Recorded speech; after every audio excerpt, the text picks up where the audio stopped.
Mi sento bene. Vabbè. Super. Dammi il 5. Bravissimo.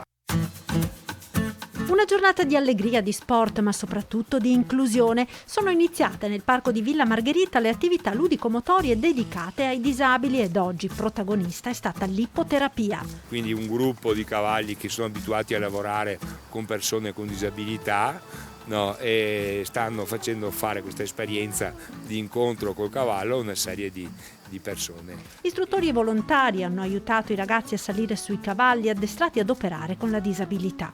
Anche chi magari nella vita quotidiana ha delle difficoltà, a contatto sopra col cavallo le può vedere ridotte o addirittura eliminate. L'ippoterapia, che tornerà ogni sabato nello storico parco, è una delle tante attività dedicate all'inclusione che hanno permesso di riaprire Villa Margherita alla città. Ci siamo riappropriati della parte esterna grazie all'idea di Mirella Tuzzato e dell'associazione Veneti Schiacciati dalla Crisi, che però non è rimasta sola, quindi ha aggregato tantissime forze in campo, l'azienda sociosanitaria, il comune che ha messo a disposizione il luogo e da qui il poter ridare Villa Margherita ai trevigiani e all'intera provincia. Chi vuole viverla lo fa attraverso delle attività che vengono proposte, che partono dalla sensibilità del mondo della disabilità, però sono accessibili a tutti. L'attività di oggi, ad esempio, è frequentata da anziani e potrebbe essere frequentata da bambini e famiglie, quindi davvero attività per tutti.